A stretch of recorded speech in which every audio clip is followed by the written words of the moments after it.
श्रीगोंदा तालुक्यातील काशी विश्वनाथ मंदिर हे सह्याद्री पर्वताच्या महादेवाचे डोंगर या उपरांगेतील श्रीगोंदा तालुक्याच्या उत्तर भागातील निसर्गाचे वरदान लाभलेल्या नयनरम्य डोंगर रांगेच्या पायथ्याशी डोरजा येथे वसलेले आहे।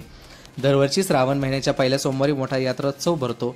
शिवभक्तांची पर्वणी असलेली यात्रा यावर्षी सोमवार दिनांक 5 रोजी मोठ्या पारंपरिक पद्धतीने साजरी करण्यात येणार आहे। या तीर्थक्षेत्राला महाराष्ट्र शासनाचा क वर्ग देवस्थानाचा दर्जा मिळाला आहे।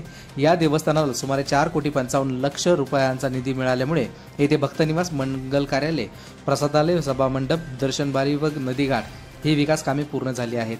हे देवस्थान डोंगर, 12ही महिने पाणी असलेले ओढेनाले, हजारो हेक्टर परिसरात पसरलेली दुर्मिळ वृक्षांची वनसंपदा, वन्यजीव, आदिवासी यामुळे पर्यटकांना आकर्षित करत आहे। गिरीप्रेमी व वन्यजीव प्रेमी पर्यटकांची येथे वर्षभर ये जा चालू असते। सालाबाद प्रमाणे याही वर्षी श्रावण महिन्याच्या पहिल्या सोमवारी भीमाशंकर येथून कावड येऊन पहाटे शिवलिंगाला जलाभिषेक करून आरती व गाव दंडवत होणार आहे। दुपारी सुरोडी व डोरजा येथून येणाऱ्या मानाच्या काठीची मिरवणूक काढण्यात येणार आहे। श्रावणाच्या दर सोमवारी जिल्हा व जिल्हाबाहेरील लाखो भाविक भक्त काशी विश्वनाथ महादेवाच्या दर्शनासाठी येतात। काशी विश्वनाथ देवस्थान डोरजे हे उत्तराखंडातील काशी देवस्थानानंतर दक्षिणेतील एकमेव देवस्थान आहे। याचा उल्लेख काशी खंड या पौराणिक ग्रंथात देखील आहे।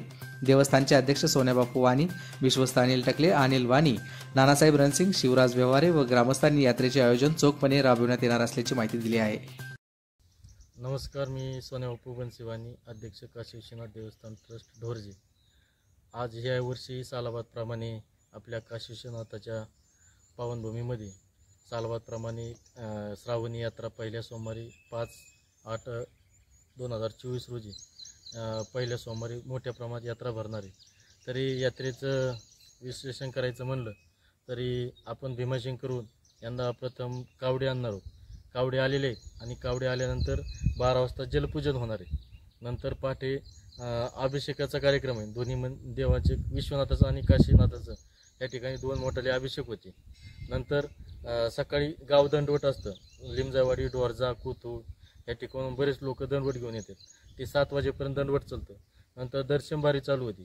दर्शनबारी चालू झाल्यानंतर भाविकांचा या ठिकाणी मोठ्या प्रमाणात असतो। नंतर 11 ते 12 ते 11:30 ते 12च्या दरम्यान हा सुरुडी आणि ढोरजेची काठीचा मान असतो। आणि त्या काठीचा मान झाल्यानंतर कोथूळ, डोरजा, कोथूळ, कोळगाव, लिमजावाडी, भानगाव, सुरुडी, घोटवी, वडळी या ठिकाणाहून दिंड्या, पालख्या घेऊन येत असतात। आणि त्या पालख्या आल्यानंतर इथं भजनाचा कार्यक्रम होतो। आणि ह्या ठिकाणी खायलाची दुकानं, परत खेळण्याची दुकानं, परत पाळणे या अशा प्रकारचे भरपूर दुकानं या ठिकाणी येतात। त्या ठिकाणी भाविक भक्त या ठिकाणी आनंद लुटतात। ह्या वर्षी पहिल्यांदाच असं आहे की भरपूर पाऊस पहिल्यांदाच यात्रेच्या टायमाला झालेला आहे। इतकं नदी, नाले, तळ्यांना भरपूर पाणी वाहत आहे। तरी ह्या ठिकाणी येणाऱ्या भाविक भक्तांना विनंती, आपण दर्शनाचा सर्वांनी लाभ घ्यायचा आहे।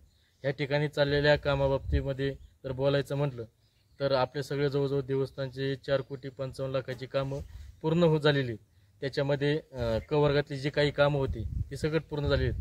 काही किरकोळ जी कामं राहिलेली ती कामं देखील आपण ह्या पुढल्या आता ह्या यात्रा झाल्यानंतर आपण ती मार्गी लावणार आहोत। तसेच ह्या ठिकाणी जी कामं चालू आहेत, हे कामं झालीत, ह्या कामामध्ये ग्रामस्थांचं, पंचक्रोशीतील सर्व ग्रामस्थांचं, ढोरजातील ग्रामस्थांचं, विशेष करून देवस्थानचे सर्व ट्रस्टींचं या ठिकाणी सगळ्यात मोलाचं 15 वर्षे सगळ्यांनी सहकार्य केलं। त्याबद्दल मी सगळ्यांचं या ठिकाणी आभार व्यक्त करतो, कारण त्यांनी सहकार्य केलं म्हणून तर आम्ही इथपर्यंत पोहोचलो। आणि ह्या असेच सहकार्य सगळ्यांनी पुढल्या भविष्यात बी असंच ठेवावं। देवस्थान आपलं जितकं देवस्थानाचं नाव मोठं उज्ज्वल करता येईल, आत्ताशी लोक महाराष्ट्रातून पार पुणे जिल्हा, नगर जिल्हा, दौंड, पार खालून बीड जिल्हा या ठिकाणून लोक या ठिकाणी दर्शनासाठी येत असतात। जवळजवळ 5 ते 7 लाख लोक या ठिकाणी दर्शन घेऊन जात असतात। पहाटे 12 ते संध्याकाळी 12 वाजेपर्यंत असतात। आणि श्रावण महिन्यात तर यंदा 5 सोमवार आहेत। 5ही सोमवारी भरपूर गर्दी राहते। लोक इतकी दर्शनासाठी येतात की माप नाही ते। त्याच्यामुळे सगळ्यांचं ह्या ठिकाणी दर्शनाचा लाभ घ्यायचा आहे। ह्या ठिकाणी देवस्थान यात्रा कमिटी, ट्रस्ट सगळ्या पद्धतीने या ठिकाणी चोख बंदोबस्त करणार आहेत। पोलीस बंदोबस्त येणार आहे। सगळ्या पद्धतीने लोकांना, येणाऱ्या भाविक भक्तांना कोणत्या प्रकारचा त्रास होणार नाही याची सर्वजण काळजी घेणार आहेत। एवढं बोलतो, थांबतो। रामकृष्ण।